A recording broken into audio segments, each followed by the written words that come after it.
know how some carriers give you so little for your older busted phone you just end up living with it? I don't think so. Verizon lets you trade in your broken phone for a shiny new one. You break it, we upgrade it. You dunk it, doggy bone it. Slam it, wham it, strawberry jam it. We upgrade it. Get a 5G phone on us with select plans. Every customer, current, new, or business. Because everyone deserves better. And with plans starting at just $35, better cost less than you think.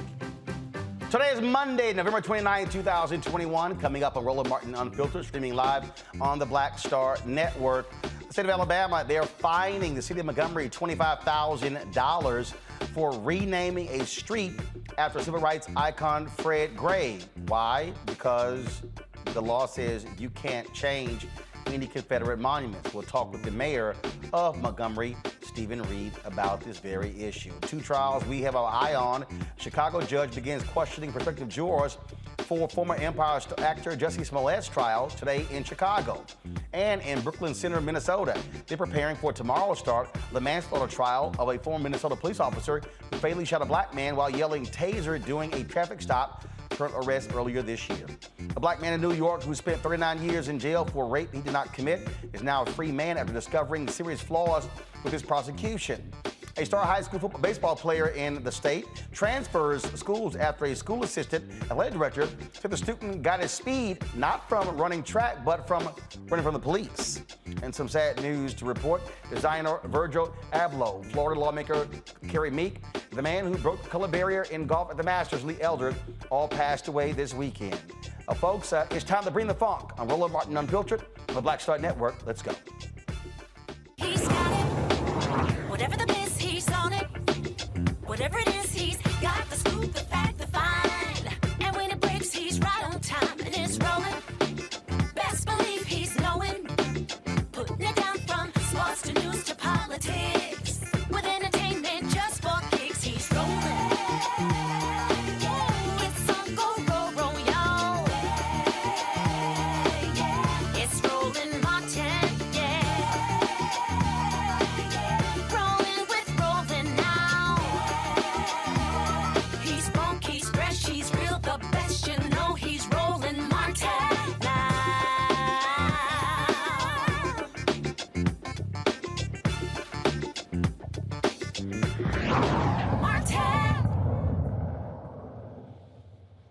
The Alabama Attorney General's office says the city of Montgomery owes the state $25,000 for changing the name of a street that held the name of a Confederate president. In a letter to the city, the Alabama Attorney General's office said the city violated a 2017 state law protecting Confederate monuments and other long-standing memorials. Last month, Montgomery city leaders renamed Jeff Davis Avenue for longtime civil rights attorney Fred Gray, who represented Rosa Parks, Reverend Dr. Martin Luther King Jr., and others. Now, of course, there was a major ceremony that took place in the renaming of this. It was a pretty big deal in Montgomery. But your Republican lawmakers, they have been staunch defenders of racist Confederates in that state. Joining us right now is Mayor Steven Reed. Mayor, glad to have you back on Roland Martin Unfiltered. Same thing happened in Montgomery, where they find the city there when Mayor Randall Woodfin took down a major Confederate statue. What's quite interesting, Republicans love talking about local control, yet they don't want local control when it comes to what you do in your state, in your city, when it comes to Confederate monuments. Absolutely, Roland. Thanks so much for having me. You're exactly right. You know, the hypocrisy, once again, is being shown, I think, by the actions taken by the state in this case. Republicans like to speak about home rule. They like to speak about the power of local government, and they like to speak about why they don't like federal government overreach. But yet at the same time, you see them doing that from state legislatures all around this country when it comes to cities, in particular cities that are majority-minority cities. And this is one of those instances where we knew it was the right thing to do, to take down the name of Jeff Davis Avenue and rename it after attorney Fred D. Gray. And we're proud to do that. And, you know, no case or no fine is going to stop us from moving forward, because there are also other things that we have to reevaluate, whether it be the other names of other streets, parks, or other entities that are named after Confederate soldiers and leaders that just don't fit where we are right now as a city and should have never been honored in that way in the first place. Well, again, this was a move by Republicans in that state. They have been staunch defenders of the Confederacy. Alabama still has a Jeff Davis holiday. And so what's interesting is that they want to tell these majority black cities what they can and cannot do. You're absolutely right. And I think, what we're trying to do as mayors is, push our vision for New Montgomery, or in Mayor Woodfin's case, a New Birmingham, forward. And really we want to turn the page on the past. And this is part of it. Look, I'm the first one to say that symbols, matter, but systems matter more. And so this is part of what I've been trying to do in the 2 years that I've been elected as mayor here in this city. We worked on the systems. We continue to work to improve those and dismantle those that have been oppressive to many residents in this community.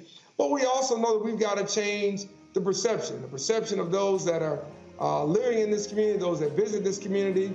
And when you're in a place that the Equal Justice Initiative calls home, and you have the Memorial for Peace and Justice and the Legacy Museum, it's incumbent upon us as city leaders to make sure that we're forward-facing in terms of how we want the city of Montgomery to be viewed and how we want to project ourselves both internally to our residents as well as externally to investors, tourists, and other community partners, that we are really moving forward and we are really building toward a better future.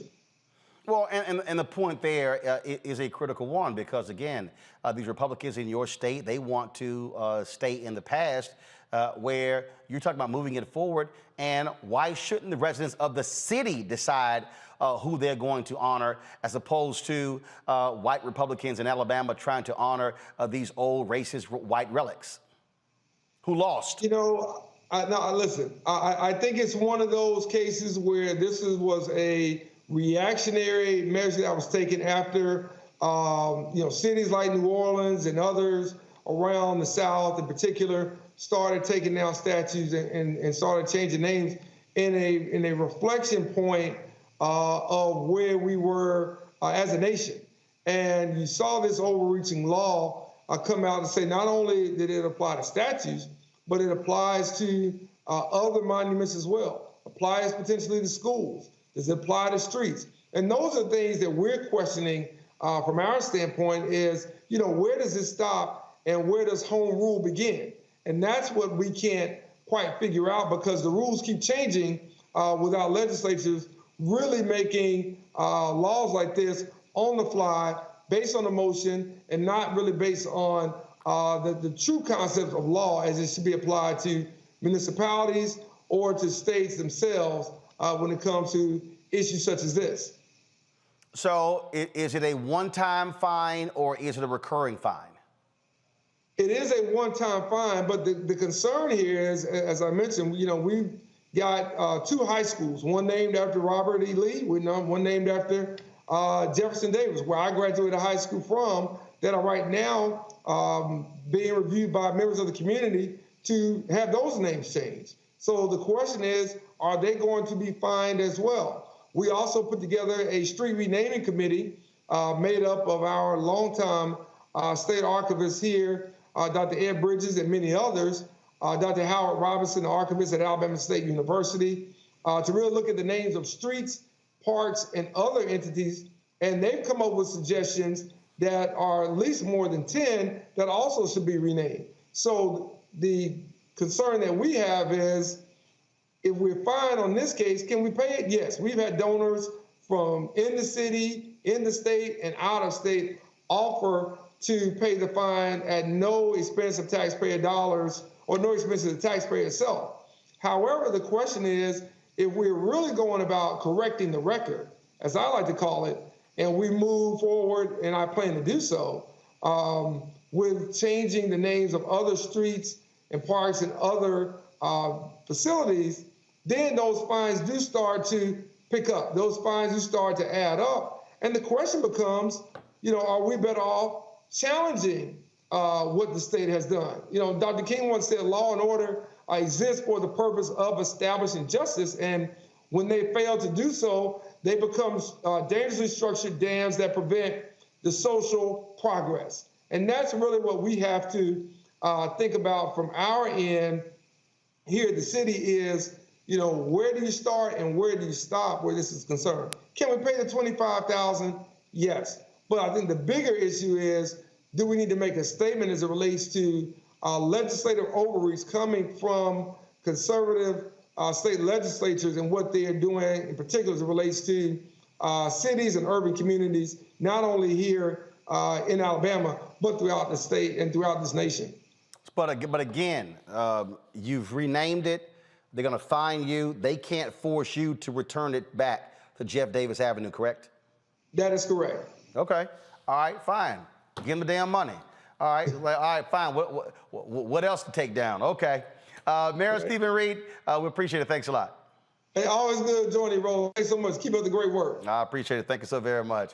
All right, folks, bring my pound to Dr. Julianne Malveaux. She's the Dean of College of Ethnic Studies, California State University, Los Angeles. Dr. Omokongo Dibinga, Professorial Lecturer, School of International Service, American University. Maurice Davis, Civil Rights Attorney.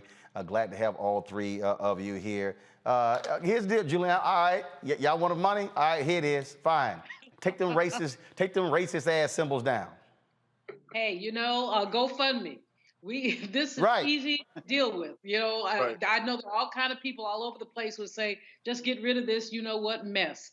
I applaud the mayor and I applaud their street renaming commission as well as what they're doing with the schools. There is no way that a Black child should go to a school that's named after any Jefferson Davis. It's just untenable.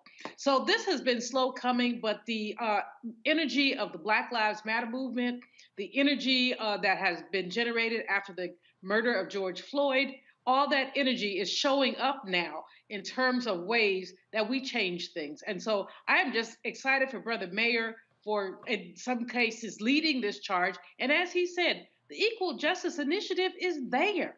It's where we've been documenting lynchings, 5,000 of them. So how dare they think that the people who lynched deserve monuments? So the question, Maurice, you heard the mayor there, they should be challenging these laws. Can they? Do you have a case? Because again, the law they passed, it said that no changes can be made to Confederate monuments unless approved by the state. Absolutely. I think it's a violation of equal protection. There's definitely a case.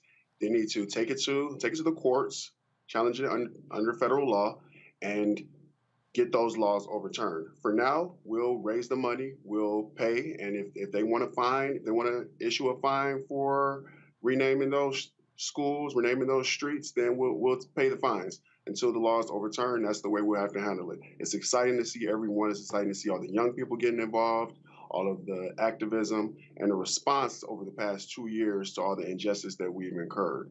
And if they want to have these racist laws in place, we're going to challenge them, and they will be overturned once they get to the courts. I'll tell you, Omokongo, these Republican racists sure love their Confederate monuments. For the so-called party of Lincoln. Right, right. You know, I've never seen any other country in the world so intent on building monuments to losers and traitors. But this is what these guys are intent on doing. And we got to make sure that whenever the next MLK Day comes around, we shout every single one of them down who wants to throw out a Dr. King quote on their Twitter page or their Facebook page. And even when they're talking about all of this fake critical race theory debate, which is really an assault on critical thinking, they want to throw out Dr. King. But what about, you know, who said about content of character because they can never get the quotations right? But what about the people like Attorney who defended him? Right? Who are out there fighting for him. You got to honor him as much as you got to honor any of these other people out there, because what we saw in the civil rights movement, it was activists, artists, lawyers, everybody coming together, and we're seeing it again happen right now. And I was so happy to hear that people had volunteered to pay those fines, because they're trying to hit us from all of these different directions. But the fact of the matter is, when we come together like this, they can't stop it. Well, it's just so amazing. Again, as I said, here, the party of Lincoln, love and defending their Confederate signs. All right, folks, I got to go to break. We come back. We're going to talk about several different issues. First and foremost, two major trials beginning, one in Chicago, one in Minnesota. Also, a recap of the Bayou Classic this weekend. Southern University and Grambling State will show you some of the festivities there as well. In addition, a black man who served prison time for rape he did not commit. Now he's been fully exonerated. And a woman wrote a book. And it's a movie being done about her story. Now, one of the actors is dropping out of it as a result of that exoneration. We'll tell you all about that on Roland Martin Unfiltered right here on the Black Star Network.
Betty is saving big holiday shopping at Amazon, so now she's free to become Bear Hug Betty.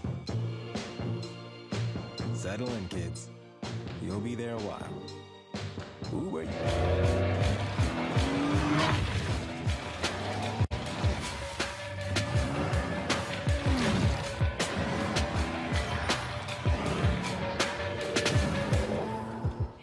Stevens West. Yo, what up, y'all? This is Jay Ellis, and you're watching Roland Martin Unfiltered.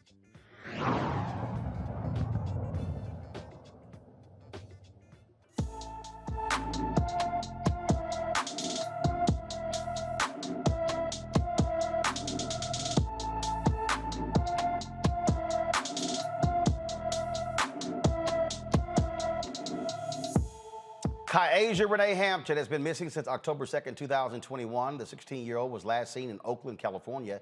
She stands approximately 5 foot 2 inches tall, weighs about 120 pounds, with black hair and brown eyes. Kiasia was last seen wearing a black hooded sweatshirt and blue jeans. If you have any information regarding Kiasia Renee Hampton, please call the Oakland Police Department at 510-238-3641, 510-238-3641. Today in Chicago, jury selection has started in the trial of actor Jussie Smollett. Smollett faces 6 counts of disorderly conduct for allegedly making false reports to police that he was the victim of a hate crime. In January of 2019, the Fox series Empire star told Chicago police he had been assaulted by men using racial and homophobic slurs, but the investigation alleges that the actor orchestrated the whole incident as a publicity stunt. Smollett has denied that and pleaded not guilty to all of the charges. Okay, now what's interesting about this is that the prosecutor's office of Kim Fox, they decided not to pursue the charges, but the police upset, Mayor Rahm Emanuel, they all upset, they blasted her office for doing so, and then they chose to have a special prosecutor investigate, which led to these charges. So the question here, Omakongo, waste of money? It's amazing, how the city of Chicago is spending a lot of time, energy, and resources going after Jussie Smollett on this case. Oh, most definitely. Most definitely. This is revenge 101. And they can't stand the fact that, they felt like they were, played on different levels. But look, at the end of the day, there are so many other things that need to be worried about in that city right now. And so what are they really trying to do right here, right? Because I feel like what they're trying to do is they're trying to make an example out of him. They're trying to crush him for everything that he has. I appreciate the fact that, that the family is standing strong with him. Because look, whether he lied or not and so on and so forth, really at the end of the day, there's so much going on in that city right now, but they are working hard to make an example out of him. And it's really just unnecessary right now. Maurice, is this a case that should be going to trial? Well, we have a few non-serious minor misdemeanors that Mr. Smollett is charged with. understand the city wants their revenge. They expended a lot of resources investigating what they consider to be his false claims, but it's not as serious as they're making out to be. It seems like Kim Foxx, she offered him a version of a diversion program that she has where he would pay a fine, agree to forfeit the $10,000 that he had posted, and the charge will be dismissed. That's something that I get my clients in all the time. We do that here in Detroit. Prosecutors they'll offer a diversion program where the case is dismissed at the end. There's no probation. There's nothing. Essentially, stay out of trouble for a certain period of time, and the case goes away. Doesn't seem like the officials like that. So they want to come after Mr. Smollett, and it's not that serious. The city of Chicago has a lot more serious things that they should be worried about other than prosecuting and taking this case to jury.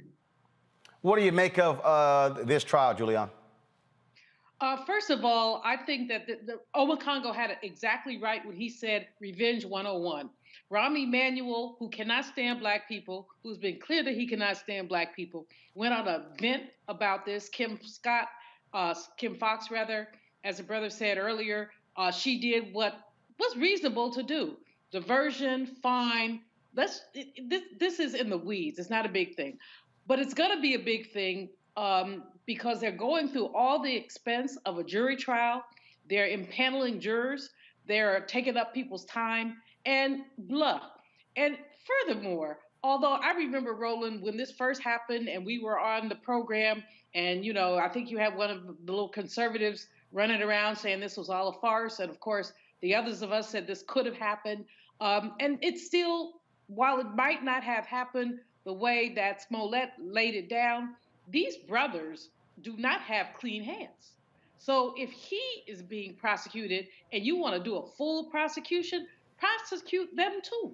And unless you're willing to do that, I think the sort of diversion thing was the right thing to do. It wasn't a perfect situation. It's still not a perfect situation. This should not be going to trial. They should not be spending a week earlier to, you know, this is hundreds of thousands of dollars of people's time, effort, energy. Give me a break. All right, folks, let's talk about a real trial. Jury selection is set to begin tomorrow for the former white Minneapolis police officer, Kim Potter, who shot Daunte Wright during a traffic stop in April. Potter faces first and second degree manslaughter charges for the shooting. Of course, the prosecutors will not have to prove Potter intended to kill Wright, but that she acted recklessly and her mishandling of the firearm led to his death. Maurice, this, of course, got lots of attention. And this, of course, a case that follows the George Floyd case last year where Derek Chauvin was found guilty. You had the body cam video here as well. You have cops who say, look, this should not be prosecuted because it was a mistake. Yeah, but a mistake leads to a man being killed. And I'm not so sure it was a mistake. Mm-hmm. Explain. A taser. What did you say, Roland? Explain. A taser weighs a lot less than a firearm. It's approximately 4 times the weight of a taser. You pull it from a different part of your body, and any trained officer knows when they're pulling their firearm. She's been on the force for years. She pulled out this firearm. She's holding it. She's yelling, "Taser, taser, taser," and then she fires the firearm. She knew exactly what she's doing, and I think they should have charged her with intentional homicide. I think the charge, as charged, first-degree manslaughter and second-degree manslaughter, I think it's going to be easily provable, and I don't see any way that she can walk away without being convicted of this. Julian. Oscar Grant was killed by Mr. Meserly, a police officer. The same thing. He said he thought he went for his taser, but he killed him with his gun. There are strict protocols around tasers and guns. One is on one side of your body, one is on the other side of your body. As the brother said earlier, they weigh a different amount. This is not a mistake. This is stupidity combined with malice. And that's what this woman needs to be convicted of. She said it herself when she said, "I'm going to jail." Well, you know what, girlfriend? I hope you prophesied correctly because she understood how wrong she was. And I don't know what that was about. Was she attempting to intimidate him with a gun? What was she doing? but it was wrong. And we have to stop these constant massacres of Black people by these ignorant, malicious, white police officers who think they can do whatever they want to. I'm a Congo. Man, I'm nervous about this one, to be quite honest, because as the story became more well known to us, I've heard stories about officers who have intentionally shouted out Taser when they were going for their gun because they knew that they were being recorded. And so part of me wonders if that's intentional. I'm wondering about it getting on the stand and crying in those tears. You know, they worked for Rittenhouse. They didn't work for the McMichaels. We understand that. But, you know, white female tears, I mean, that can be a whole thing. And she definitely has demonstrated, you know, a certain level of remorse that we never saw from somebody like a Derek Chauvin. And so those types of things, I know we got Keith Ellis in there in Minnesota and everything, but those types of things made me weary about where this case is going to go, even though the facts seem to be very clear about what happened. And yes, you make mistakes and you got to pay for your errors. And she should have to pay as well. Again, it is a interesting case that we'll be watching. Again, it begins tomorrow in Minneapolis. All right, folks. Now this story is quite interesting. He spent 39 years in prison for a crime he didn't commit. Now the man accused of raping Lovely Bones, author of Alice Sebold, has been exonerated. A New York judge cleared Anthony Broadwater of raping Sebold when she was a student at Syracuse University. Here's what happened during and after Broadwater's hearing.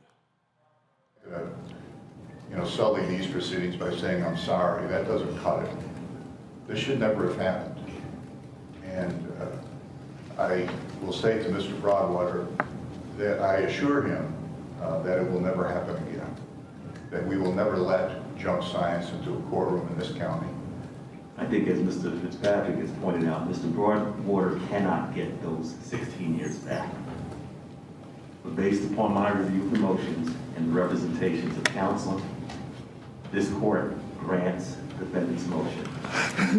They take his conviction, and the indictment is hereby dismissed. Thank you, Judge. That concludes the proceeding. Thank you, Your Honor. Thank you, Judge. I couldn't help but cry. The relief that a district attorney of that magnitude would side with me concerning this case is so profound. I did everything I could do to always show people that, hey, I'm never that type of guy. I never could be that type of guy. A lot of doors been slammed in my face for jobs. She wanted children. I wouldn't bring children in the world because of this. And now we're past the age we can't have children. Ruined his life. His life has been ruined over this, not just incarceration, but wrongfully being labeled a sex offender. These are things that he will never get back. So she wrote this book, and it was being made into a movie that is in the works on Netflix. But here's what's interesting here. It was actually the movie, Julian, that led to all of this. The folks who were working on the script, they discovered there were discrepancies between what she writes in the book and the actual case. One of the writers then hires a private eye to check the stuff out. Well, all of a sudden, first of all, the man had been in jail for 16 years. But all of a sudden, they find out that something was awry. They then reach out to him to pass it on. He then actually hires an attorney. That is what actually led to this exoneration. Now, again, the man here, first of all, Broadwater, he went to prison. He was released from prison in 1998, okay, when he was 38 years old. But this has been over his head for all of these years, and he finally gets exoneration. But it was the movie, the Netflix movie, that actually led to this. And as a result of the exoneration, the actor, Victoria Pedretti, she's dropped out of the movie. A previous executive producer also dropped out of the movie. She was supposed to play Alice Sebold. She says can't do it now because of this. And she's absolutely right. Who wants to play a lying piece of you-know-what who caused a man 16 years of his life. When he was crying, I want to cry too. He has lost so much. And you know, white women clutching their pearls and putting their fingers on black men, it's got to stop. I didn't read her book, and I wouldn't read it if somebody sent it to me. I think that this is just disgraceful. But and a widely noted author. I mean, perhaps she was mistaken, but she's held by this story, turned it into a book, turned it into a revenue source, turned her fake rape with her false accusation of this black man into a revenue source. Netflix needs to trash this movie. Her royalties need to go to this brother. This is more egregious than anything I could possibly imagine. So what happened here was that she identified him in court, even though identifying someone else earlier. Mm-hmm. That right there, Omakongo, and again, as they began to look into this, they said, look, there are just way more problems with this. She really couldn't identify who committed the rape, but it got pinned on him. At the time, a 22-year-old Marine. Man, just like Dr. Malvo said, I wanted to cry too watching that. And we could, I'm just thinking about the failures of the court system, that it would take somebody working on a movie to see some discrepancies that this court couldn't find. And why couldn't they find it? Because this was another throwaway brother who nobody cared about, despite his military experience. People always want to go down when they get these particular suspects. Oh, they got a record. Oh, they served time, or they dropped out of school, whatever. This man was in the military, you know, a veteran, 16 years of his life, and having to live that life. I know people who've had to go through the whole thing about coming out of prison for crimes they committed. I don't know anybody who's been on the sex offender registry, but to be on that in addition to already being an ex-convict, it is ridiculous. And somebody needs to come off some serious paper, because this brother has lost the opportunity. I'm thinking about my own kids right now. He's lost the opportunity to do that, right? He's lost the opportunity to raise a family, do things for the community, further serve his country, because he was in the Marines. And yes, Netflix needs to scrap this, but again, it shows how our judicial system just threw another brother away. And I'm hoping that he's going to get some form of justice for this, because there's so much of his life he just can't get back. What is interesting here is that the producer, Timothy Mucciante, this is what he said. The script was very good, but it didn't track the book as closely as I would have preferred, and that just made me wonder, why is that? Why do we have to gloss over these facets of the book? I was actually fired from the film because I was not cooperating with everyone. Some of the reports indicate that I left the film based on this, but they fired me as executive producer, and frankly, I was a bit relieved. There was so much angst about these issues. Now, the actor who was supposed to play Broadwater called and made it clear, as you see right here, he did not want the part anymore. And so you got that as well.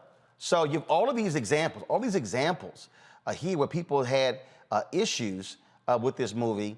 Again, and it was Mucciante who hired a PI to look into this, and that is what got the ball rolling to free this man from prison. That, to me, is absolutely surprising. It is shocking, and it's just stunning again, Maurice, that whenever these cases come up, 9.9 out of 10 times, it's a brother who's the one who's having to serve time in prison for something he didn't commit. Exactly. It's sad how easily our system convicts black men. We have a white woman cries, says something happened to me, and we're automatically considered guilty. But the important thing that the country has been doing is we've been getting progressive prosecutors elected from all over the country. They're starting to review some of these old cases. They're trying to correct some of the mistakes. And it's so unfortunate that so many individuals have lost years of their lives as a result of wrongful convictions, such as in this situation. We had recently Kevin Strickland, who was recently released after serving years after being accused of murder. We have Malcolm X murders Their convictions were recently overturned by progressive prosecutors. That's what we need. I'd like to see the shift that this country is making in correcting some of these wrongs and these injustices that our people have been ensuing for years. Well, actually, I got an idea. How about if Netflix does a movie on him? There you go. Yeah, there you go. Just saying. As Amakongo has said earlier, we don't know what happens to these brothers when they are falsely accused, when they are then released, when, like Mr. Strickland, as Maurice has mentioned, you get out, you don't have any money. Mr. Strickland, 60-some years old, he's not going to get Social Security because he hasn't paid into it. The state of Missouri has denied him any recompense because there's no DNA evidence. Well, there would be no DNA evidence because he wasn't there. How could there be DNA when he wasn't there? If the state of Missouri paid him the $36,000 per year that they say they pay people, he get $1.5 million. Well, thank you, GoFundMe, for the people who raised the money, but that ain't the bottom line. The bottom line is they keep crushing Black men, and we need to know how people survive. That's a Netflix movie. All right, folks. Hold tight 1 second. When we come back, we'll tell you about an athlete in New York State who left his high school when a white official told him, oh, you got your speed by running away from the cops. Wow. And we remember the great golfer Lee Elder, who passed away this morning. In addition, Congresswoman Carrie Meek, a lawmaker out of Florida, she also passed away. In addition to a prominent young designer taken too early as a result of cancer. Plus, our recap of the Gramblings Southern action this weekend at the Bayou Classic. You're watching Roland Martin Unfiltered on the Black Star Network.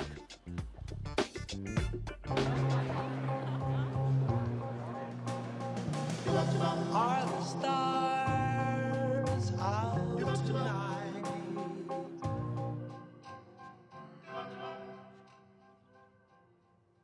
Alexa, play our favorite song again. Okay. I only have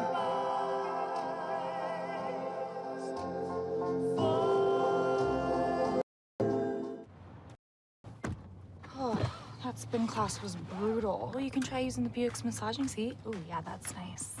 Can I use Apple CarPlay to put some music on? Sure, it's wireless. Pick something we all like. Okay, hold on. What's your Buick's Wi-Fi password? Buick Envision 2021. Oh, you should pick something stronger.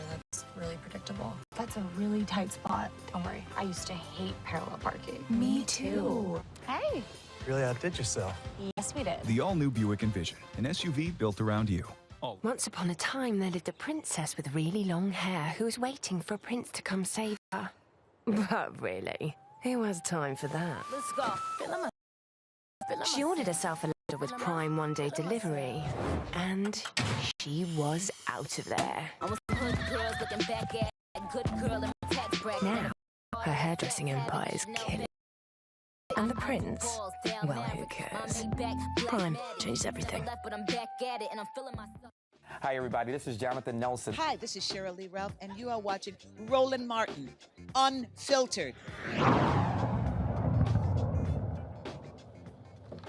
All right, folks. Quite an interesting story here. Star athlete Tony Humphries is transferring from Iona Preparatory School in New Rochelle, New York, after the assistant athletic director, Bernard Mahoney, made a racist remark to him. Now, Humphrey is a baseball player, signed up to run track. Now, he's a major athlete, already deciding where he's going to go to a major Division I school. Now, Mahoney asked Humphrey why he wanted to run track. Well, Humphrey said he wanted to gain speed for baseball. What did Mahoney say to him? Oh, he gained his speed by running from the police. Humphrey was pissed off, so he came home, told his parents, and they're like, you're transferred to the public school. Humphrey said he's experienced racist incidents before and reported to school officials, but nothing was ever addressed. Humphrey announced his transfer on his Twitter account, quote, I'll be continuing my high school career at home. Pumped to return to Walter Panis and will bring a championship back to Cortland. Mahoney has since resigned. Students staged a walkout as well in support of Humphrey. You got your speed by running from the cops. How about that, Omakongo? Wow. Yeah. Wow, man. First of all, he should be fired. He shouldn't have an opportunity to resign. And I work in schools, public, private, and charter all across this country, and this happens on a regular. I really respect this young brother for exercising his agency. We're seeing guys younger and younger exercising their agency and their choice to understand their value, to let them know I don't have to put up with this.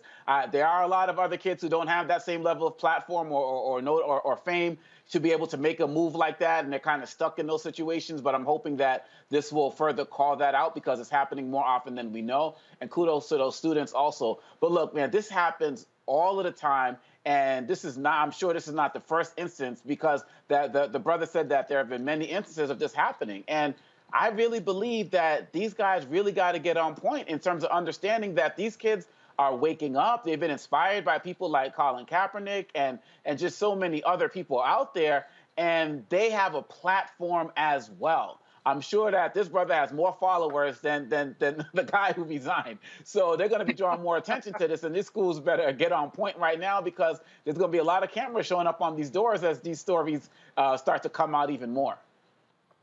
Julian. You know, first of all, I got to give kudos to my alma mater, Boston College, for he has chosen to go there, and I'm excited about that. And I hope that BC acts right, and usually they do, but not always.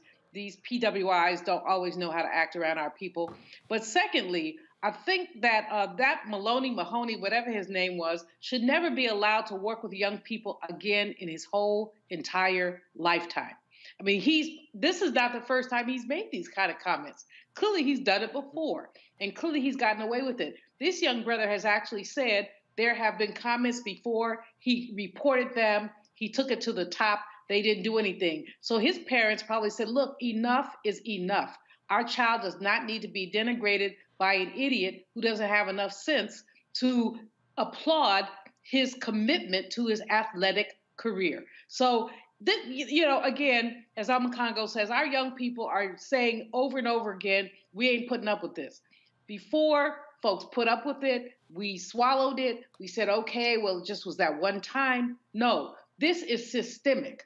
It is a systemic way of treating young Black men and women, especially when they're athletes, but also when they're scholars. It has to stop. You know, this is the thing here, Maurice, is like the brother's just trying to play baseball, but you know, look, it is. You know, look, you got these old white folks, and that's how they think. And so imagine what they say about other athletes. Exactly. It's completely outrageous. And as Congo stated, it happens all the time to African Americans in different situations. As a criminal defense and civil rights lawyer, I talk to an individual who may be charged with their first offense every day. I hear the comments that are made from police officers and people in the community about a person who has a lack of criminal history. They may make a traffic stop, pull this person over, run their background, and say, oh, wow, you're 25 years old and have no criminal record, or you're 40 years old, you have no felonies. Historically, African Americans were portrayed as criminals, and this faculty member was completely out of line, perpetuating that stereotype. Yeah, all black people have some contact with the law, have some type of criminal history. He was racist. He was completely out of line. His comment was uncalled for, and I'm glad he's no longer employed. All right, folks, a nearby state, New Jersey, where Rutgers University has inaugurated its first Black president, Jonathan Holloway, earlier this month. He is the 21st president in the school's 250-year history. He's been in office for 18 months, but his inauguration was postponed due to the pandemic. Before Rutgers, he held leadership positions at some of the nation's most prestigious universities like Northwestern University and Yale. And so we certainly congratulate him on his inauguration. All right, folks, we come back.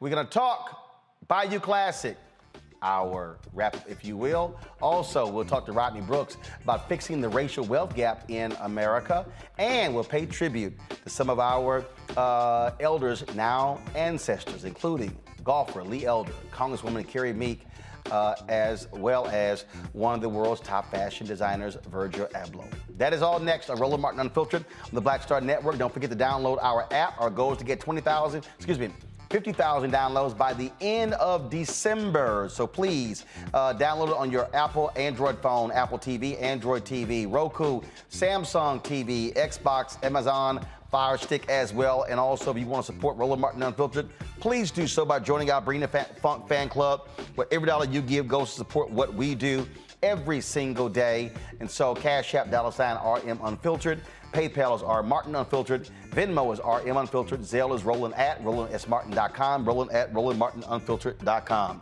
Folks, I'll be back in a moment.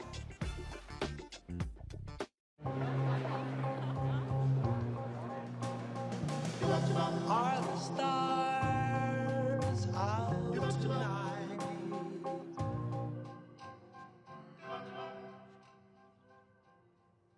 Alexa, play our favorite song again. Okay. I only have eyes for you.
Maureen is saving big holiday shopping at Amazon. So now she's free to become Maureen the Merrier. Food is her love language, and she really loves her grandson. Like, really loves. Hey, I'm Donnie Simpson. What's up? I'm Lance Gross, and you're watching Roland Martin Unfiltered.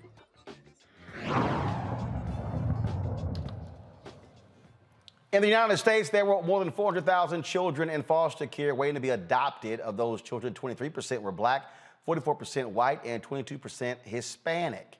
In 2020, more than 50% of adoptions that involve a public agency were for white children, 17% were black, and 20% were Hispanic.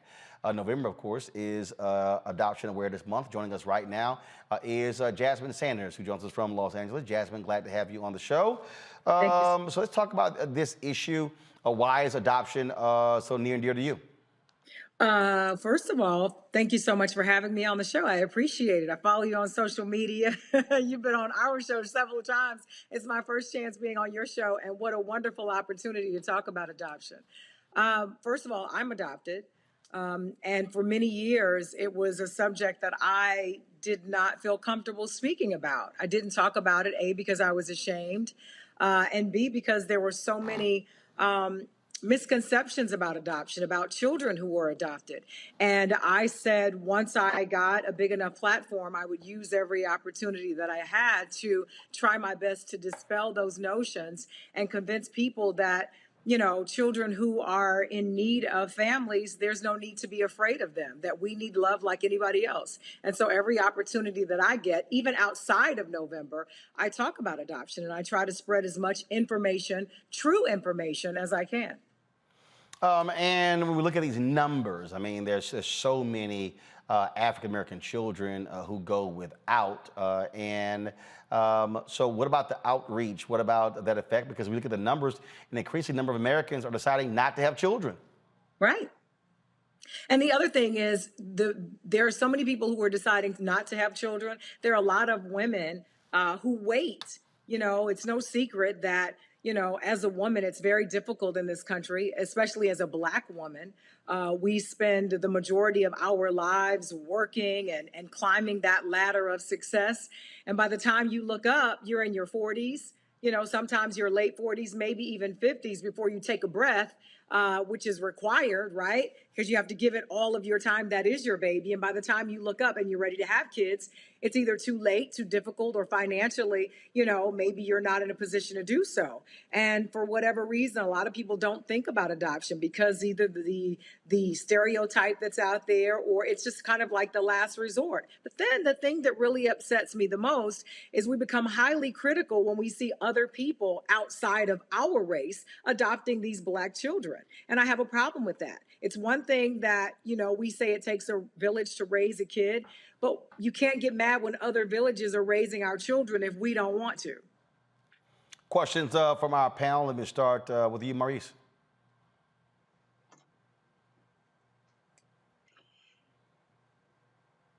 Maurice? Oh, yes. Sorry, Roland. Question for Jasmine? Yeah, Jasmine, so how long have you been in this business? I've been you mean in radio? Yes. Probably 30 plus years. Okay. And how did you first get involved with adoption? Well, as soon as I got into radio, because I found out very early on that I was adopted. I found out when I was about maybe 11 or 12. My parents did not, I call them my forever family. They did not tell me I was adopted. I found out I was adopted. And as soon as I got into a position, as soon as I graduated college, I got a job in radio. And I immediately started working with the local foster care agency there in Nashville. And every city that I've worked in, every community that I've been in, I've tried my best to do some sort of event or get involved locally, working with agencies that deal with foster kids, or even people who are actually trying to adopt kids, or even people who've been adopted and are trying to find their biological families. Yeah, I think that's great. Yeah, my mom, she actually had foster children in our home when we were growing up. We had approximately about 10 or so foster children, and she would take them in when they were having problems with their family. Oh, wow. Kudos to your mom. That's awesome. Yeah. That's awesome. Yeah. So you understand that, they're just children. They need love too. Yeah, absolutely. Question from Congo. First of all, Ms. Sanders, thank you for all of the incredible work that you've been doing over these years. I have a little bit of a concern about older kids in the foster system. We hear all of these terrible stories, and the question I have for you is, for those of us who may not be adopting but have a passion for these older kids who are in the system, are there ways that we can network with, support, become mentors? Are there programs out there that allow people to have that type of engagement with them? There absolutely are. All you have to do is Google. It's readily available at your fingertips. And the thing is, if you really just take a moment and consider how awful it must be to know that either your mother left you, or you were removed from the home of the only family you've ever known. You've been placed in a system where they care very little about you. There's no one there to care for you, to listen to any problems that you may have. Everything that you own is in a trash bag. So by all accounts, everything around you says that you mean nothing. You are nothing. Society is not paying any attention to you. One time out of the year, you have 30 days that is dedicated to, hopefully, whether it's the media, TV, some kind of campaign that's bigger than, because this is also Pet Adoption Awareness Month. So you are also in competition with dogs and cats. So that's what you're up against. So can you imagine what you're dealing with as a young person? Maybe you're 12, 14, 15 years old. What kind of adult do you think you would be? So my thing is, when you're thinking about these young kids who are in these organizations, give of your time. Sometimes all they need is just to hear someone cares about them, that someone is concerned about their well-being, that you care about their heart is broken. You care that they don't feel as if they are worthy of someone listening to what a terrible day they had. We already know how it is as adults in this world. It's hard out here. And so we have family, we have friends, we have Facebook, Instagram, we have all of these things at our fingertips. Imagine having nothing. Julian. Yeah. Thank you. First of all, Jasmine, thank you for sharing your story and for putting a face onto the adoption issue, which I think is really important.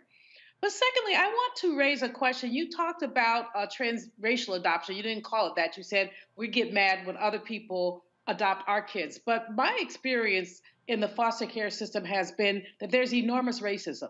That first of all, some children are taken from their homes when they don't need to be.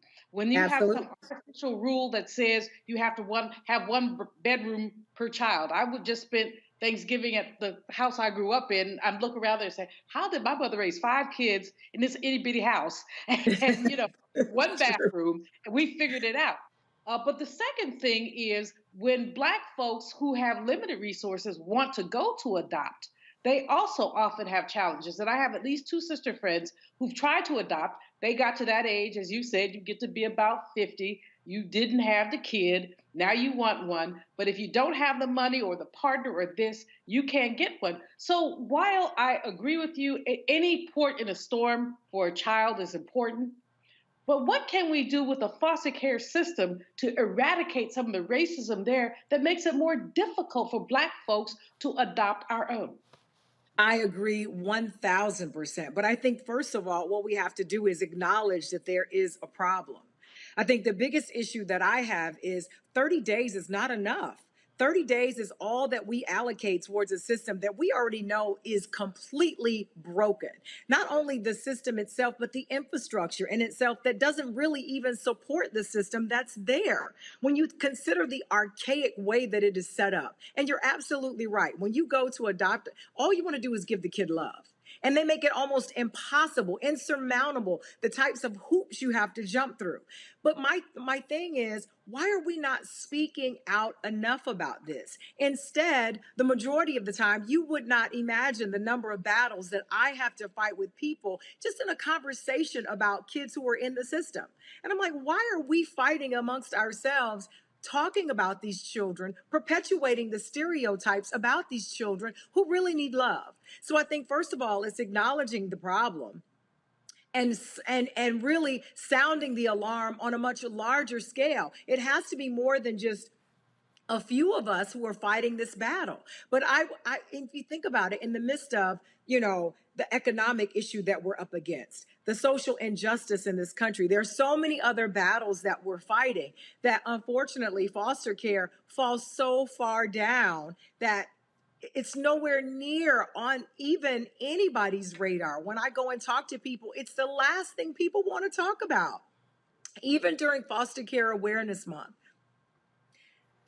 I get really emotional about it because I'm just grateful, Roland, that you would even give me this platform. It's hard to even get people to even give a moment's time to talk about this. And I know when December rolls in, all we'll be talking about is Christmas trees and Christmas gifts and 2022.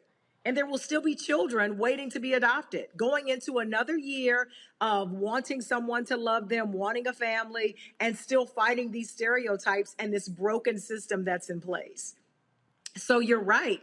How do we get people who are in position to really care to talk about this so we can take it to a higher level so that we can change the infrastructure that is so incredibly broken? I wish I had the answer to that, but I don't. All right. Jasmine Sanders, we certainly appreciate it. Thanks so much. Again, hopefully more people will look at the idea of adopting, especially the many African-American children who are looking for a home. Thank you so much for your time. I appreciate it. All right, folks, we come back. We'll talk about the racial wealth gap, how we can close it. Also, Thank you. We will talk about the fun we had this weekend, covering the Bayou Classic in New Orleans, the 48th annual Bayou Classic. We partnered with Coca-Cola on that, so we look forward to sharing that with you as well. Plus, we will pay tribute to 3 folks who are now ancestors, including golfer Lee Elder. Folks, you're watching Roland Martin Unfiltered on the Black Star Network.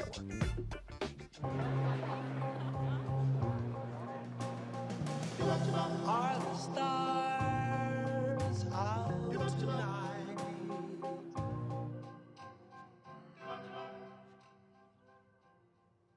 Alexa, play our favorite song again. Okay.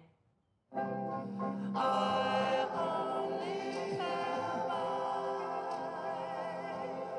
for you. Oh, that's spin class was brutal. Well, you can try using the Buick's massaging seat. Ooh, yeah, that's nice. Can I use Apple CarPlay to put some music on? Sure, it's wireless. Pick something we all like. Okay, hold on. What's your Buick's Wi-Fi password? Buick Envision 2021. Oh, you should pick something stronger. That's really predictable. That's a really tight spot. Don't worry, I used to hate parallel parking. Me too. Hey. Really outdid yourself. Yes, we did. The all-new Buick Envision, an SUV built around you. All of you. Once upon a time, there lived a princess with really long hair who was waiting for a prince to come save her. But really, who has time for that? Let's go. Feeling myself. I'm feeling She ordered herself a ladder with Prime one-day delivery, and she was out of there. I want some hood girls looking back at it and a good girl in my tax bracket. Now, her hairdressing empire is killing it. And the prince, well, who cares? Prime changes everything. Hi, I'm Vivian Green. Hey everybody, this is your man Fred Hammond, and you're watching Roland Martin, my man, Unfiltered.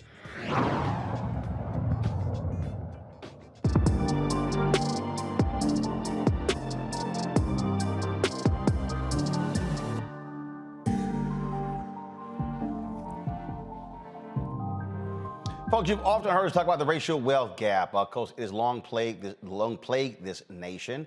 But what can you do to combat it? His new book is called Fixing the Racial Wealth Gap, Racism and Discrimination. Rodney Brooks provides financial literacy and security for Black Americans with the knowledge to build generational wealth. He joins us now from his home in Silver Spring, Maryland. Rodney, glad to have you on the show. And by the way, Rodney is, along with me, folks, a fellow inductee into the 2021 National Association of Black Journalists Hall of Fame. And so that virtual ceremony is going to be held on this Saturday. And so, Rodney, congrats on that. Thank you. Thank you. Thank you for having me today. All right. So, okay, we hear a lot about the racial wealth gap. And others, obviously others say the only way you can fix it is with reparations. Well, that requires hell of a whole lot. So if you're waiting on that, you might be waiting for a very long time. So the question is, what are you saying that can be done? Well, right now. Yes. Well, one of the things I really stress is financial literacy. You know, and we don't know enough. We don't talk to our children about money. We don't talk to our children about finances, and so. You know, the big part is just talking to your children, talking to that next generation about financial planning. And, you know, a big part of that is getting some financial help where you need it, which may involve getting a financial planner. You know, and we know there are not, you know, a whole lot of Black certified financial planners, but there are some, and I think, you know, there's the Association of African American Advisors that can be a source. But you know, if you need help, you know, with your finances, and we know Black people don't invest in stocks, Black people aren't saving for retirement, so we know Black Americans need some help. So get it where you need it. You know, and I try to make this thing as simple as possible and for us to think differently when it comes to money, Rodney. And I remember I was speaking in, there was a housing complex in Bryan, Texas. And I remember this woman, she was saying, look, I don't have no money. She says, I have no extra money. She kept going on and on. And then there was she had a soft drink. And I said, got a question. How much did that cost? And she's like, what do you mean? I said, what you're drinking, how much did that cost? And she said, well, what do you mean? I said, well, how much did it cost? I said, did you pay for it? She says, yes. Then she told me. I said, did you have to drink the soft drink? Could you drink water? Now, I said, that was $1.70. I said, so, I just asked her, how many soft drinks do you buy a week? I said, how many bags of chips do you buy a week? And she looked at me and she said, so you're telling me that if I didn't buy the soft drink, I could save that? I said, yeah. I said, let's just talk about it. I said, if you didn't buy a soft drink and a bag of chips a week, that's $3.50, $4, right? I said, in a month, that's $16. I said, in a year, I said, walked through it. She looked at me like I was crazy, and she said, "Is that simple?" I said, "Yeah, actually it is." And I think part of the problem here is that we make this complicated when it's not complicated. But if somebody doesn't explain it to you in that way, then you really don't understand what it all means. Well, that's that's a really good point. It's simple, but you have to make some choices. And one of the things that concerns me is that when Black people are offered a 401k, many are not signing up for it. And that's what they call free money when your employer matches up to 4%. Because the person how they may be thinking, I can't afford to sign up for that 401k because I need all of that money to pay my bills. Mm-hmm. That's sort of how so I get that thinking, but what you're saying is, yes, you then have to adjust your bills to accommodate the 401k because you're going to need and want that savings. Yes, and when you can't wait until you're 50, 60 years old to say, "Uh-oh, I didn't save anything for retirement." Financial planners always say it's never too late, but it is. You're stuck in that cycle if you wait until you're 60 and say, okay, then you're stuck getting Social Security. And that's why I have, I stress compound interest. People saving money, and then that money is growing with interest, earning interest. And once you look at the numbers on that, it gives you a whole new perspective on saving. And once you start going into this as well, when you start looking at decision making, do you buy a car? Do you lease a car? How long do you do it? Do you pay it off? Things along those lines. I remember when I got my Navigator. This was probably 2008. My financial advisor, she said, don't buy it in cash. I said, yes, I will. And because I didn't want to have to sit, I wasn't going to sit there and pay the interest on it.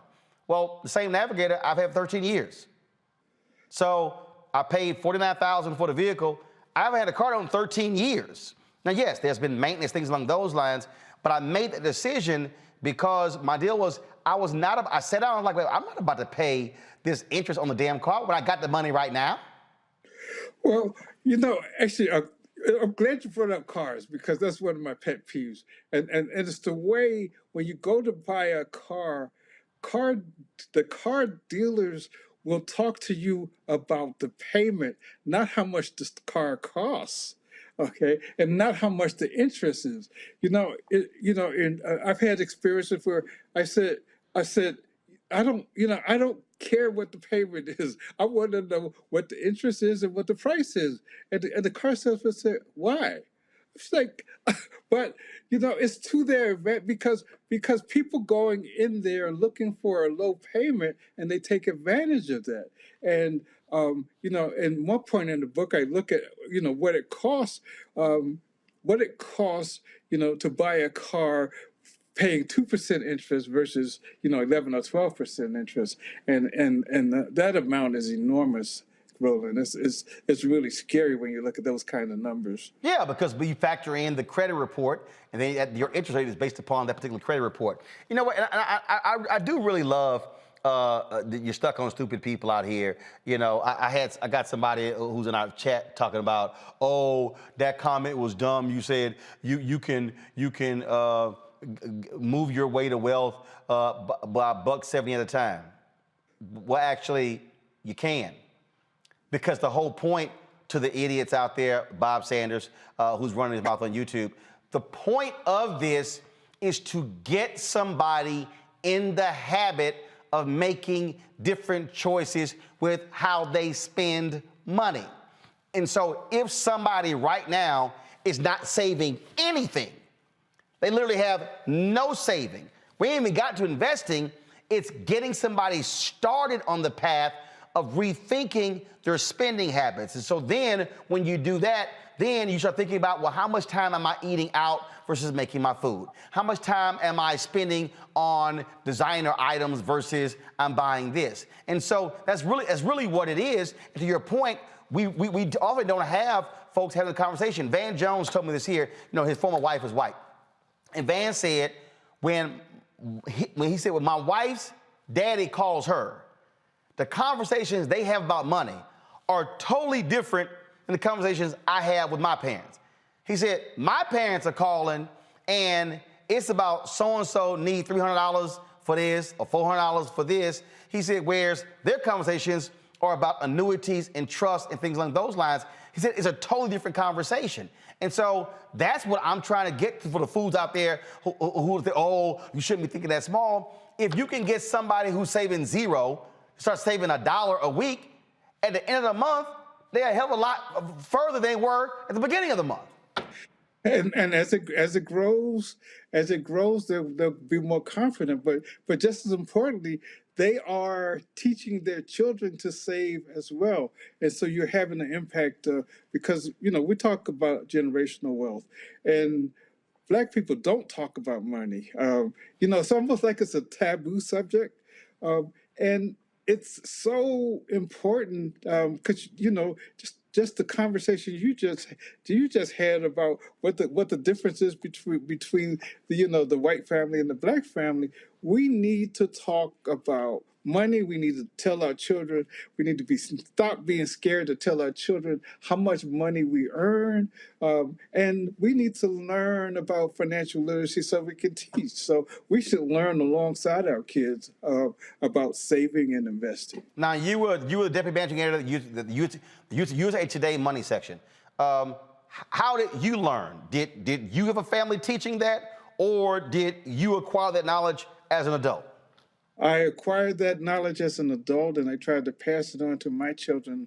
You know, and I can't blame my parents. They did, you know, it's not something that they knew, but it's something that I knew, so I knew I had to pass it on to my children. So you know, I started by gifting them stock, Roland, and you know, first thing they did was sell it, but at least they knew about stock. And I still talk to each one of them about 401ks. So we have those financial conversations. I have 3 children, and I talk to all of them about the first thing they do when they get a new job is I say, did you sign up for the 401k? And that's the kind of conversations we as Black families need to have. Absolutely. I'm going to go to my panelist, Julianne Malveaux, who's an economist. She's been shaking her head frequently. Julianne, go right ahead. Your question or comment for Rodney Brooks. Well, first of all, Rodney, thank you for the book. I think it's really important, and congratulations. Thank you. I think you made so many points that were, I was shaking my head. At some point I was laughing because the lack of knowledge in our community is massive. But it's not, we can't blame anybody from the past. We have to look at it from a contemporary standpoint in terms, like you said, why don't you take the 401k? If someone's going to match you, it's serious free money. If you put 1%, 2%, 5%, it's really free money. And there's so many other things to say. But I want to talk to you about another issue because Roland opened the conversation by saying, don't wait for reparations. Now, I am a member of NARC, the National African American Reparations Commission, and those who know me know I'm very passionate about the issue of reparations. I ain't waiting for them, but I'm going to fight for them. So no, I'm talking about the people who are waiting. Ain't nobody waiting. Yes, they don't. Yes, they are. Yes, they are. Julianne, yes, they are. There are people who right now are not even thinking about saving or investing because they're waiting on reparations. And what I'm saying is, if you're going to do it, do both. But stop waiting. Just like there are a lot of Black people who grew up, man, I can't wait till my ship come in. Do you even live near water? Your ship ain't coming. I'm sick. You know what I'm talking about. It's a whole bunch. You know all the phrases. There are a lot of people in our community who are waiting on other things to happen. Man, if I hit that lottery, you're not. So stop spending $100 a month on them lottery tickets. The issue is both and. We both have to struggle for economic justice, and we have to be financially responsible. And that's the kind of conversation we need to have about both ends. Rodney, take a minute to talk a bit more about the credit score, because I think a lot of people don't understand, when you don't pay your bills, those chickens will come home to roost, to use a metaphor, Roland.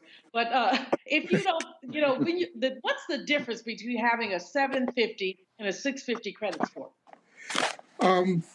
Well, a lot of people don't understand what goes into a credit score, and so um,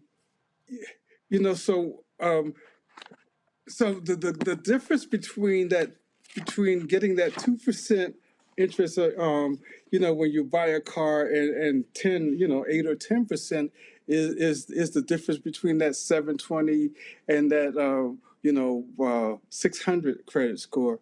And in my book I saw that I have the chart, but it has it includes history, but 35% is your payment history, 30% is based on your outstanding debt, and 15% is the length of your credit history. And then if you get new credit cards, if you even apply for new credit cards, that does count. My wife and I were looking at getting rid of a couple of credit cards, and we didn't do it. We just stopped using them because even getting rid of credit cards can lower your credit score. It's just there's just so many things that people don't understand about credit scores. Well, I'll tell you for me, I went through bankruptcy 2004 and then 2008, and my whole deal was, you know what? I started breaking down, what are you actually using credit for? I mean, seriously. I mean, it really came down to just two things, a car or a house. That's really what it came down to. And so for me, then when I realized, they were like, well, Roland, you keep paying stuff off, hurts your credit score. I was like, you know what? Well, damn the credit score. I said, I'm just going to focus on being debt free, and so damn the credit score. Because look, if it just got to the point where it's a game. I did a whole 1 hour show when I was on TV One on credit. And it is a game that is being played that we're getting screwed with. And it's the people who are getting furniture on credit, who are living that. That's who they're targeting when it comes to the credit deal. And I just got to the point right where I was like, you know what? Damn it, y'all, give me whatever number you want to, but I ain't trying to buy another house or another car. If I do, I'm going to pay it in cash because I'm trying to live a debt-free existence. And I didn't want to get trapped in that whole world of, well, this car, don't pay it all off. I'm like, damn that. Look, I ain't trying to pay it off. I ain't trying to even look at it.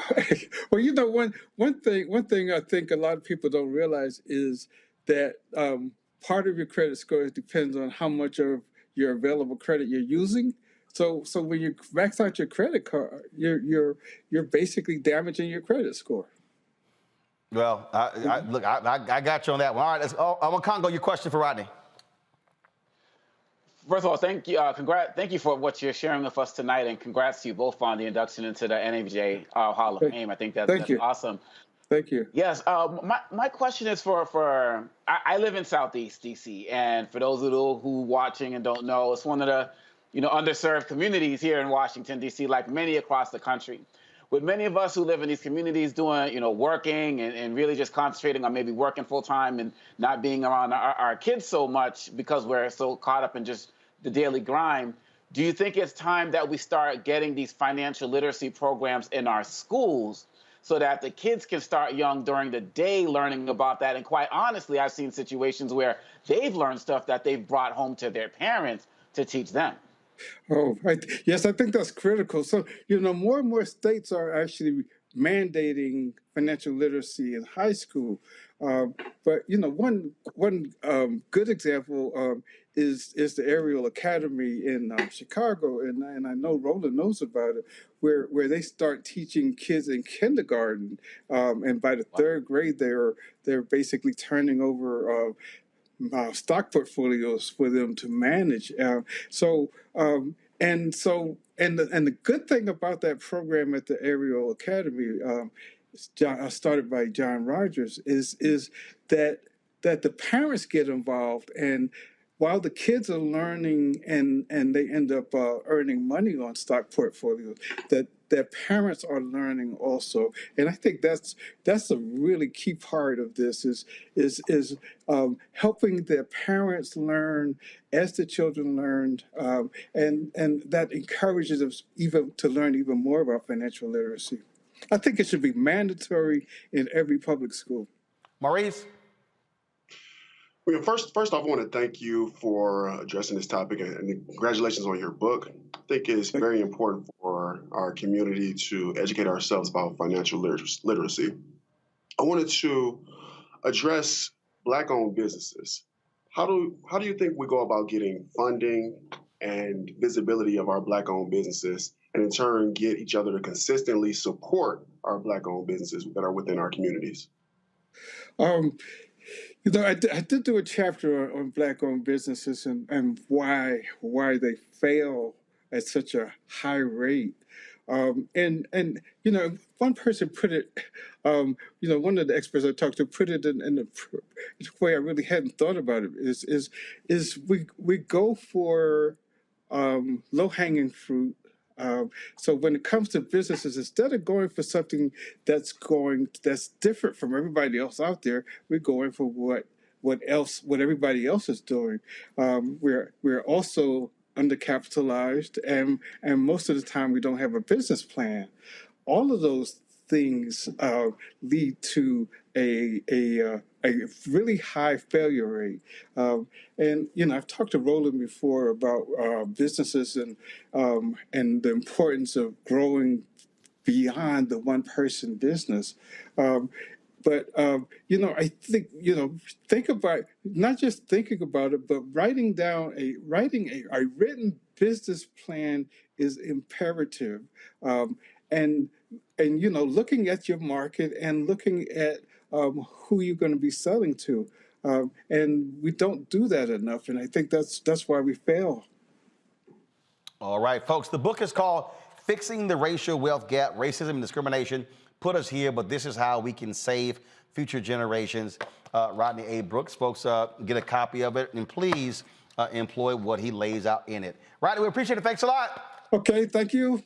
All right, folks, got to go to a break. We come back. Again, we lost some major figures this weekend. We'll share those with you when we come back. Plus, we'll do our recap of the Value Classic this weekend right here on Roland Martin Unfiltered on the Black Star Network.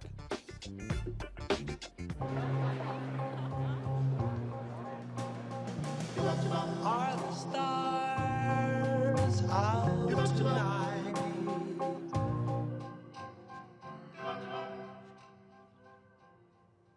Alexa, play our favorite song again. Okay. I only have eyes for you.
Maureen is saving big holiday shopping at Amazon. So now she's free to become Maureen the Merrier. Food is her love language, and she really loves her grandson. Like, really loves. Y'all know who Roland Martin is. He got the ascot on, he do the news. It's fancy news. Keep it rolling. Right here. Rolling. Roland Martin. right now. You are watching Roland Martin, Unfiltered. I mean, could it be any other way? Really? It's Roland Martin.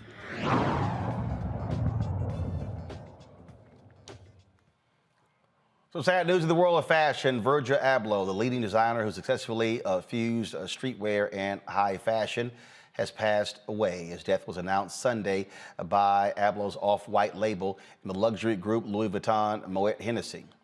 Abloh battled a rare aggressive form of cancer, cardiac angiosarcoma. Since his diagnosis in 2019, he had undergone numerous challenging treatments, but chose to keep it private. He was the artistic director for Louis Vuitton's menswear. Again, he's dead at the age of 41. The pioneering black congresswoman from Florida, Carrie Meek, has passed away at the age of 95. She became the first black woman to serve in the Florida Senate since the 1800s, when she was elected in 1978. She started her congressional career in 1992, and at the age of 66, her son, Congressman Kendrick Meek, who replaced his mother, said she treated everyone she came across with respect, no matter what job they held. The Speaker of the House, you go out of your way to speak to the people that clean your office. And I think about that, which interesting, because members of Congress feel that that person that's cleaning the office can't do anything for them. But she said that person that cleans the office or clean the bathrooms would probably do more for you than the Speaker would, and which is true. She knew all the names of the janitorial staff. She knew the people in the cafeteria. She knew the Capitol Police officers. She knew the people that worked in the garage, in the Rayburn building, the Cannon building by name. You know, not, hey, he works, or she knew them. And she would talk to them, and they would, do things like, Miss Meek, the weather's changing, or this is happening, or that's happening. And that was her friend. Those were her friends here in this institution. Julian, your thoughts about the passing of Congresswoman Carrie Meek and Virgil Abloh? It was so good to see Kendrick talking about his mom. She really was one of the most dynamic, outstanding, and as he said, caring person. She spoke to everybody. She knew everybody. She was my soror. I can't say she was my friend because we didn't have it like that, but she was a beloved acquaintance that I really cared a lot about. She will be missed. She really put her footprint on the Congress, and she cared about everybody, but especially about the little people. She never hesitated to remind us that she was a descendant of enslaved people, the descendant of sharecroppers, and that's a sensibility that I like to see many of our African-American elected officials embrace. Congo. First of all, with Representative Meek, it's a demonstration of the class that we're missing from so many of our Congress folks today and representatives. And it's sad to see her passing. And it reminds me of a story or saying that I believe Joe Madison said, be careful, be nice to everybody on your way up because you might see them on your way down. And, Representative Meek was, just took care of everybody. And that's just really important. And as it relates to Brother Virgil, we also have to be mindful of the fact that this happened over the last few days, but today is Chadwick Boseman's birthday, who we also lost to his form of cancer at a very young age. And so to see, and Chadwick and I are born in the same year, and so to see such young talent, such pioneering young brothers just be taken from us so unexpectedly, it hurts, man. And to see all the tributes to Virgil out there, it's great to see that he was appreciated and loved. But, it really just hurts, man, because they say the good die young, but, Karen Meek was an elder, and she was great as well. So we just pay respect to all of them. Maurice? I think you're on mute, Maurice. Representative Meek, she was an icon. She fought for our rights, and it's really sad to hear about her passing. That's why I always say it's important to give individuals their flowers while they're on the earth and can receive them. And I know she received her flowers, and her family is in my prayers. Now, Virgil, he broke barriers. It's important for little Black boys and girls to see someone who looks like them in an important position like this. He was the first African-American to design for Louis Vuitton. He was young, but in his 41 years, he made a tremendous impact on the world. He changed the fashion industry, and I know many people who were inspired by his work. And as my brother just stated, it did remind me of Chadwick Boseman's passing. They were both put on this earth, they made their impact, and they were called home early. They both did what they needed to do and made that tremendous impact on the world. All right, folks, we surely appreciate all three of you joining us on the panel today. Thank you so very much, Juliana Makongo and Mel Reese. Got to go to a break. We come back. We'll pay tribute to Lee Elder, the first African-American to play in the Masters, legendary golfer who passed away at the age of 87. That is next on Roland Martin Unfiltered on the Black Star Network. Oh, that spin class was brutal. Well, you can try using the Buick's massaging seat. Ooh, yeah, that's nice. Can I use Apple CarPlay to put some music on? Sure, it's wireless. Pick something we all like. Okay, hold on. What's your Buick's Wi-Fi password? Buick Envision 2021. Oh, you should pick something stronger. That's really predictable. That's a really tight spot. Don't worry, I used to hate parallel parking. Me too. Hey. Really outdid yourself. Yes, we did. The all-new Buick Envision, an SUV built around you. All of you. Betty is saving big holiday shopping at Amazon. So now, she's free to become Bear Hug Betty. Settle in, kids. You'll be there a while. Ooh, where you going? Folks, Black Star Network is here. Oh, no punches! I'm real revolutionary right now. Support this man, Black Media. He makes sure that our stories are told. Thank you for being the voice of Black America, Roland. Stay black. I love y'all. All momentum we have now, we have to keep this going. The video looks phenomenal. See, there's a difference between Black Star Network and Black-owned media and something like CNN. You can't be Black-owned media and be scared. It's time to be smart. Bring your eyeballs home. You dig?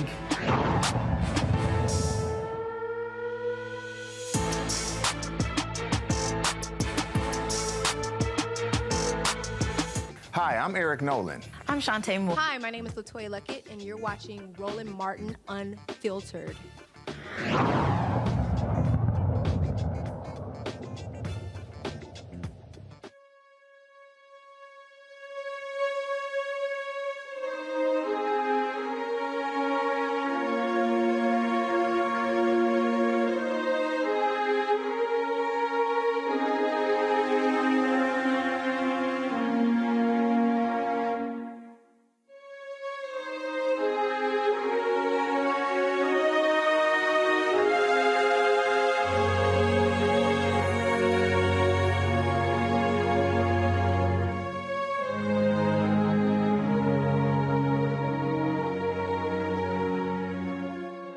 The golf world suffered a major loss with the death of Lee Elder. Folks, he, of course, was a tremendous force in the game of golf. Not only was the first African-American to play in the Masters, he also broke the color barrier in the Ryder Cup, making the 1979 American squad and going 1-3-0 in the United States 17-11 win over Europe. He won 4 times on the PGA Tour. In addition to that, he was a source of pride for many golfers and someone who they reached out to for advice and counsel. This year, he joined Jack Nicklaus and Gary Player as an honorary starter at the Masters for the first time. Health issues prevented Elder from hitting a ceremonial first tee shot, but he was recognized for his accomplishments.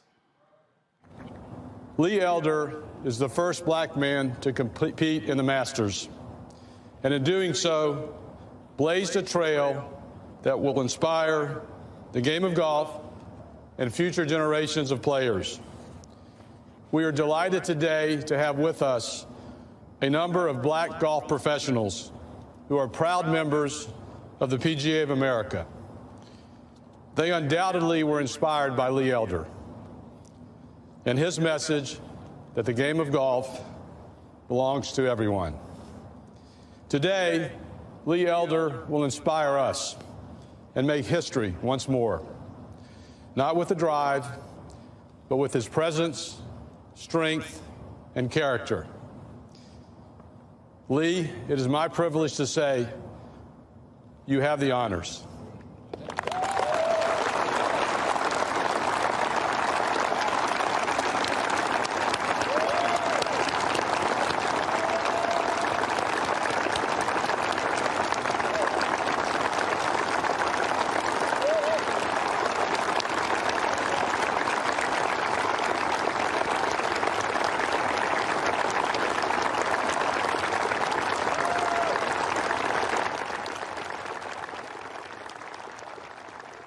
And this was the tribute video posted by the PGA Tour on their social media accounts.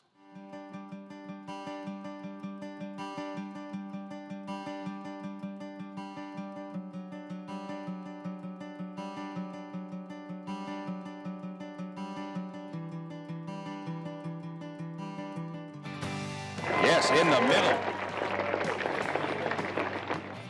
Lee Elder to stand on that first tee is a wonderful recognition, but let me tell you what actually transpired. Jaime Diaz approached me and said, look, why don't you phone Augusta and see if they would consider this? The chairman of Augusta thought it was a very good idea, and I thanked Augusta National for doing the right thing. And I'm so pleased for Lee, just to be on the first tee and create some new history for Augusta. Lee was the first black player to play at Augusta. It was really nice of Augusta to turn around and honor him and have him be part of what we're doing.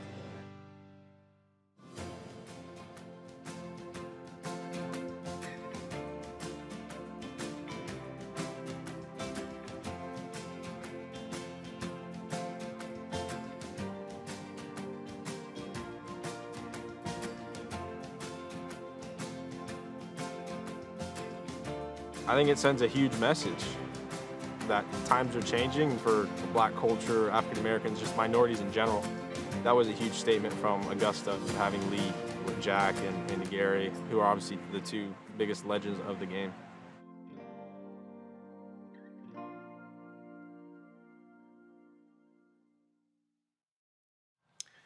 Joining me now is Jeff Champ, family friend and father of professional golfer Cameron Champ, who you saw in that video there. Renee Powell, the PGA head golf professional at Clearview Golf Club from Canton, Ohio, as well as a journalist and fellow golfer Roy Johnson. Glad to have all three of you here. Renee, you get honors to share your thoughts about Lee Elder. Well, you know, I had known Lee for a long time. We first met when I was actually a teenager. Played a practice round with him in a golf tournament in Miami. We had the same year won the UGA National, and then actually went on the tours the same year back in 1967. He on the PGA Tour and me on the LPGA Tour. He, over the years, has just been a great friend, and I was so stunned to hear of his loss last night, because I just talked to him about, within the last week, he called me and said that, you know, hey, I've got something I'm really excited about, something that a project the two of us can do together next year during the, at the time of the U.S. Open. So he was looking forward to that. I was looking forward to talking to him after Thanksgiving, and things happened. But Lee was there. You know, his attitude was always the same. He was a gracious person, and I know I was so happy to be able to be sitting on the first tee in Augusta this year when he had the honor of being one of the starters. It was something he looked forward to for a long time, and you know, it's really sad when you lose a good friend. Jeff Champ, I had the honor of leading the Q&A between your son Cameron Champ and Lee Elder last year, March of last year, at the MAC Invitational. Lee couldn't attend in person due to COVID, also because of health reasons. We knew he had been battling some serious issues, but you often talked with him, and he often shared insights with your son Cameron, who's now on the PGA Tour. Yes, you know what? You know, I got to meet Lee, and I got to meet him at the Masters actually. But in 2020, you know, we invited Lee to come out to the MAC Champ Invitational to be the guest speaker, and COVID happened, and he, you know, in 2021, he was actually the guest speaker because you were the MC there. But just to meet somebody like that, you know, our family never had the opportunity to meet Charlie Sifford, Pete Brown, Calvin Pete, Ted Rhodes. And my dad passed, and I said, we have to find a way to meet Lee. And it's amazing how I just did some more homework on Lee, and Lee actually went to manual arts high school in Los Angeles where a bunch of champs went at Martin Luther King in Vermont. So he's a great man. I got to spend this summertime with him. Was at his birthday back in July. And, God bless him. And I just want to say thank you so much for paving the way to give my dad a chance to play this game. And now my son's playing this amazing game. Lee was, of course, native of Dallas, Texas. We had a great time with the Q&A, and I literally got back yesterday from New Orleans, and I was actually looking for that video. So Jeff, y'all might have to send it to me again because I wanted to re-air it. It was a great conversation, him regaling us with stories of being on the PGA Tour. Roy Johnson, you a fellow golfer. You spent many years at Sports Illustrated.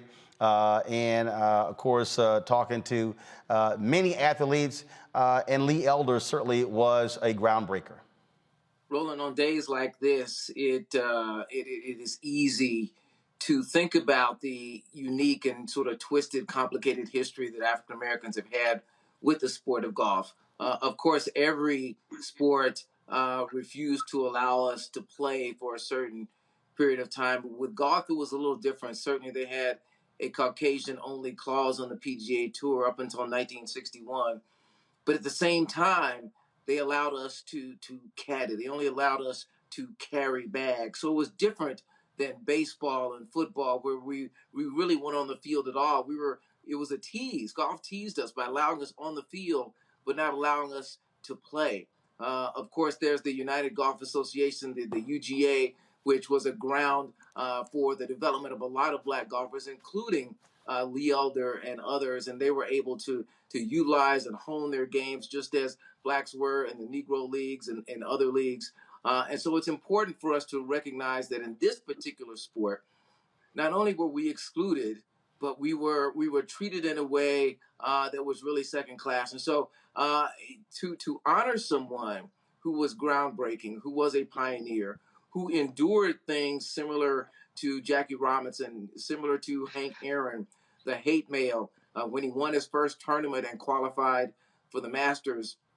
The leader of that tournament had to run onto the green and put his arms around him and lead him off and take him in protective care to the clubhouse for the interviews because there had been so many death threats. There were death threats in Augusta at the Masters, where he had to rent 2 separate homes and move back and forth between them in order to try to elude folks who might want to do him harm. So I think it's important to recognize not just what they accomplished in being the first, but what they had to endure to get there, to be there, to just swing the club, something you and I and other golfers may take for granted these days. It was a great honor. I never was able to meet him, but I did meet Charlie Sifford and, of course, Tiger Woods. And at one point, you may remember this, Roland, I was the golf editor of Sports Illustrated. So think of that, to come from Tulsa, Oklahoma, to someday be the golf editor of Sports Illustrated at a time when golf was still having a very complicated relationship with African Americans. I started covering sports in 1978, just 4 years after Lee Elder stepped to the tee at the Masters and played those 2 rounds before not qualifying for the final weekend, but being cheered all along the way. So, as a sports writer, I honor him and give him his due for the role he played even in my journey and the journey that we all should acknowledge as we step up to the tee, as we do our jobs, as we are able to go about our lives, certainly still with challenges, but knowing that those who came before us endured a lot more. I first met Lee, Renee. It was an NAACP golf tournament at the around the Image Awards years ago in Los Angeles. But in 2015, my buddy Wendell Haskins, he has his Original Tee Golf Classic, and he actually paired Lee with Amari Avery, a young sister who is a tremendous golfer who is headed to play golf at USC. Again, we're sorting out our video, but I found this on YouTube, and actually someone was shooting video, and I'm actually in their video while me shooting. And this was Lee, of course, teeing off on the first tee with Amari. And I actually, and it's driving me crazy because we had some video that was stolen out of a bag, and I still have some video, but I actually played that round with Amari and Lee, and it was great to be in the cart with him, his wife, us talking golf over 18 holes. You know very well what Roy was just talking about, how difficult it was for black folks beginning on the PGA and the LPGA Tour, what that life was like, what was really about. Well, you're absolutely right. And it was not easy at all.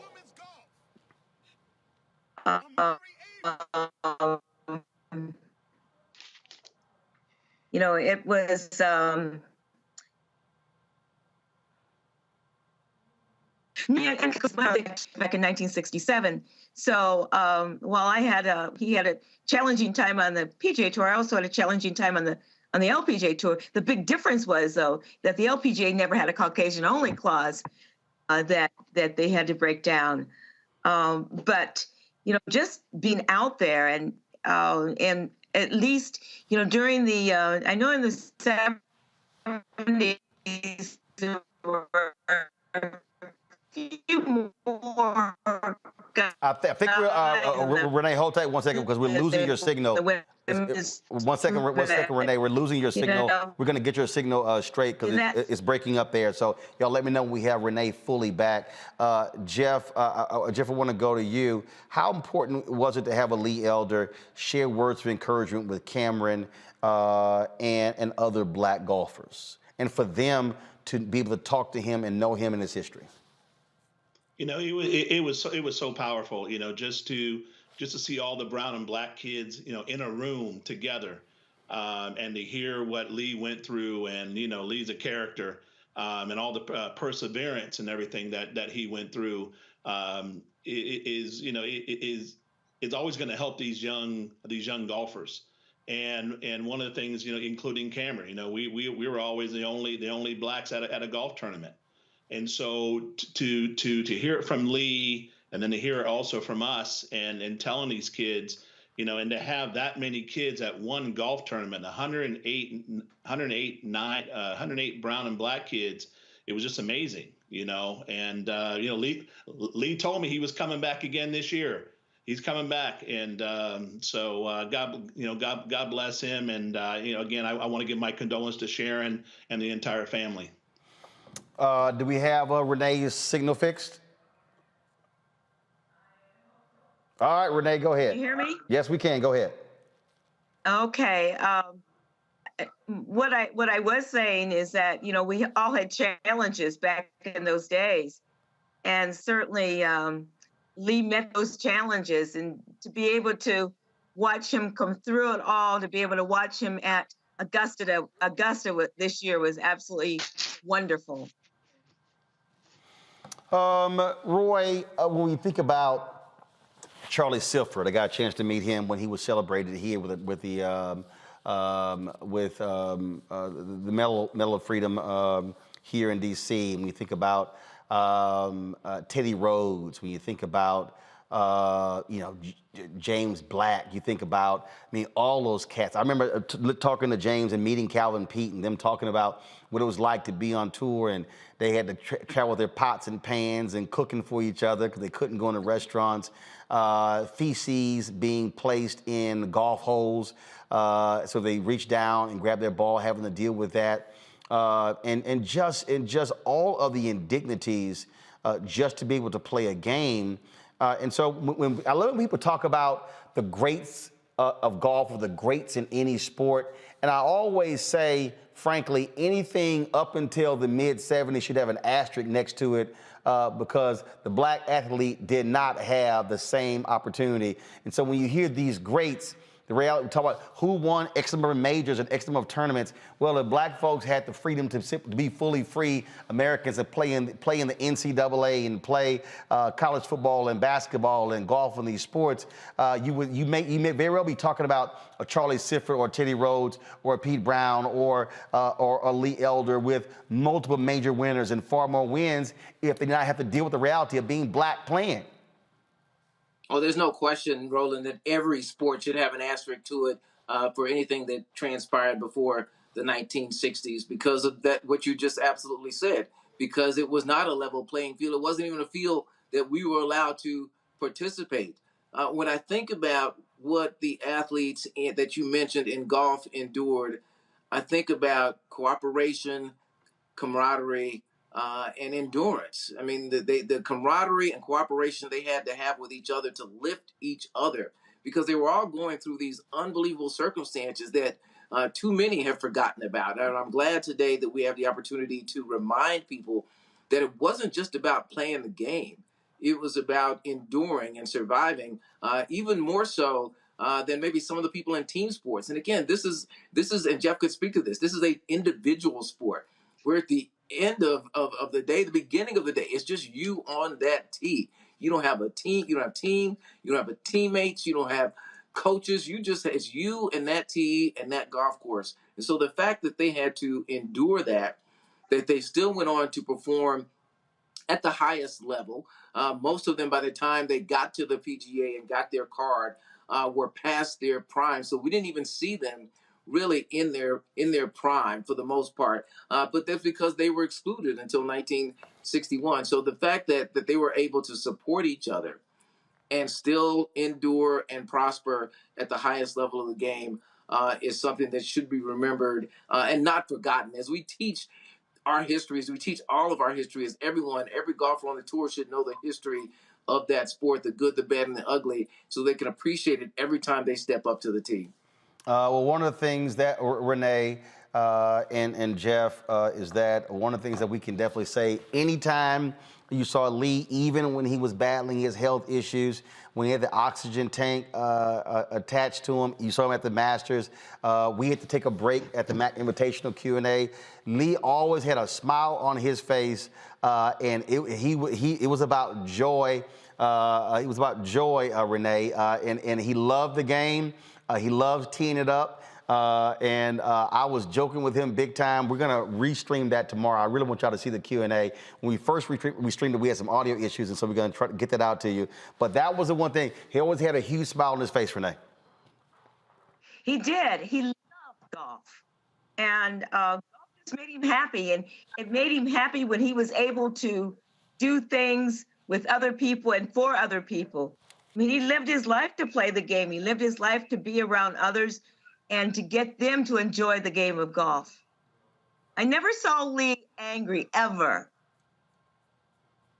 Well, I tell you, Jeff, I was just thinking about, we were playing the Jeffrey Osborne golf tournament, and Lee and his wife came out of the hotel, and Lee was like, he said, yeah, we're going to the airport. We got our time. And we were talking, I was like, Lee, you might want to double check your flight reservation. And then he didn't realize the distance we were from the Foxwood Casino to the airport. And he was like, wait a minute. He said, we're going to miss this flight. I'm like, Lee, why don't you take my car and get to the damn airport? You're going to miss that flight. And he just cracked up laughing. And that's just good to get the kind of guy he was. Roland, if I could just weigh in on that, because that's one of the things I thought about today. Every piece of video that I saw on Lee Elder, he was filled with joy. And knowing what he endured, and yet seemingly able to release the bitterness that it's easy to retain, to forget about and put a shield up, separating him from all he endured and not embracing that. Correct me if I'm wrong, Renee. You said that he was filled with joy and enjoyed the game of golf. But, man, every time we saw him and every story you hear about him, he didn't hold on to what happened to him. And some athletes do. So it pains some, it breaks some, and some it even kills. But it seems that he was somehow able to separate himself and his heart from that which he saw, that which he experienced, the negatives that he endured. And man, that's a real gift. It is. And Lee didn't have any. I mean, he always saw the bright side of things and wanted others to also see that and feel that. Well, look, we certainly appreciate everyone sharing their stories. Jeff, thanks a bunch as well. Give my best to Cameron and as he competes on the PGA Tour, continue the tradition of Black excellence on the PGA Tour, and we look forward to sharing that Q&A. Y'all are going to really enjoy it. Lee had us cracking up. Telling the stories, especially one of the good stories, Renee, about how they used to go hustle golfers in certain cities for money, and they got to one place, and let's just say one guy was not happy that he got hustled by Lee and his friends, and they had to book it out of town or they were gonna get shot by a homeboy.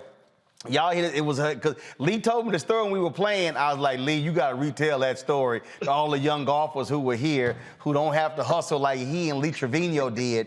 But it was a great story, and I look forward to sharing it with our folks. Roy Johnson, Renee Powell, Jeff Champ, I certainly appreciate you. Thanks a lot. Thank you. Okay, thanks, Roland. Thank you, guys. Thank you. All right, folks, I'm going to go to a quick break. We come back. A little more of the sights and sounds of the Bayou Classic this weekend, the 40th annual Bayou Classic between Southern University and Grambling State. That's next on Roland Martin Unfiltered.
Black Star Network is here. Hold no punches. I'm real revolutionary right now. Support this man, Black media. He makes sure that our stories are told. Thank you for being the voice of Black America, Roland. Stay black. I love y'all. All momentum we have now, we have to keep this going. The video looks phenomenal. See, this difference between Black Star Network and Black-owned media and something like CNN. You can't be Black-owned media and be scared. It's time to be smart. Bring your eyeballs home. You dig?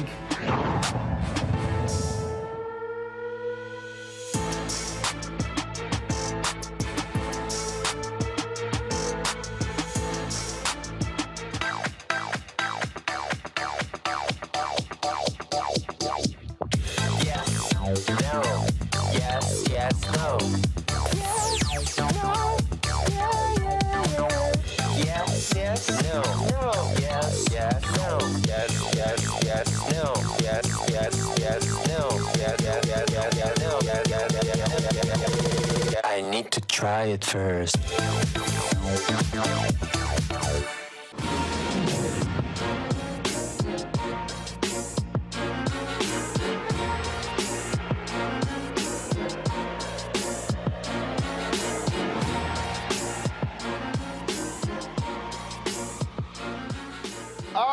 City Rocker in the Southern shirt. They gave me the gear. The president said, make sure he gets this. And so I'm wearing their hoodie on the show today. It was a thrilling weekend as Grambling beat Southern last-second field goal to capture the 48th annual Bayou Classic. Cameras were there partnering with Coca-Cola. We were there at the coaches' luncheon. We were there, of course, for the show before the Battle of the Bands and the Step Show. Then, of course, the parade on Saturday. Then, of course, we had on Saturday, we were broadcasting live from Champion Square. Then, of course, we also live streamed the halftime show, the full halftime show. So here's just some of the stuff that we shot Saturday night as well, including as I shot that moment from the field when Grambling kicked that field goal and the crowd went crazy. Y'all check this out. Hey, folks, I'm Roland Martin with the Black Star Network. Welcome to the 48th annual Bayou Classic Halftime Show, presented by Coca-Cola, featuring the Southern University Human Jukebox and the Grambling Tigers Marching Band. Let's bring the fun!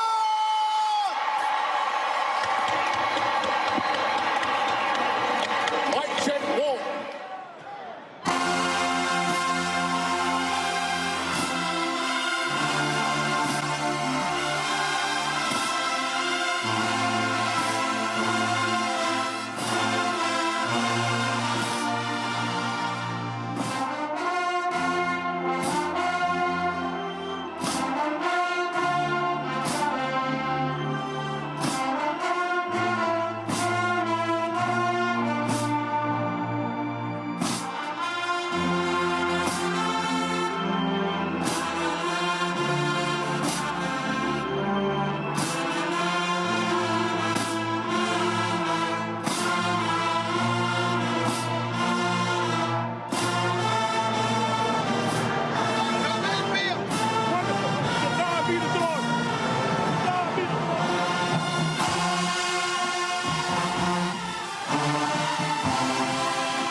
20. All right. DC. Yes, sir. All right. Nice to meet you. All right, Frank. Good to meet you. Yes, sir. Good job, man. Nobody believes but us. Ain't nobody believes but us.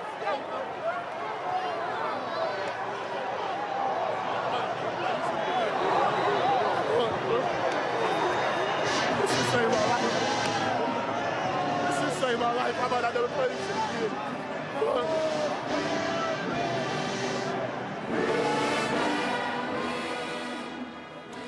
Quite an emotional moment there for a lot of the Grambling players when you see the people who are crying. Look, there was seniors. Same thing happened on the side of on the southern sideline, and so last game for many of those folks. Last time they ever played football. Last time they ever cheer. Last time they ever play in the band. Last time they ever be a dancer or a drum or carrying the flags. And so a great weekend. on both sides, and we certainly appreciate Coca-Cola for partnering with us to bring you the 40th annual Bayou Classic. Next month, we will be in Atlanta for the Celebration Bowl, pitting the winner of the SWAC Conference as well as the MEAC Conference. Looking forward to that. We'll be there December 14th through the 19th, bringing you all the festivities from the Celebration Bowl, sponsored by Coca-Cola. And so we're looking forward to that. And so thank you so very much. All right, folks, that's it for us. We will see you guys tomorrow right here on Roland Martin Unfiltered. Don't forget to download the Black Star Network app. That's how we were able to do everything. If you missed of our coverage, just simply go to the app. You can see all of the events that we actually stream.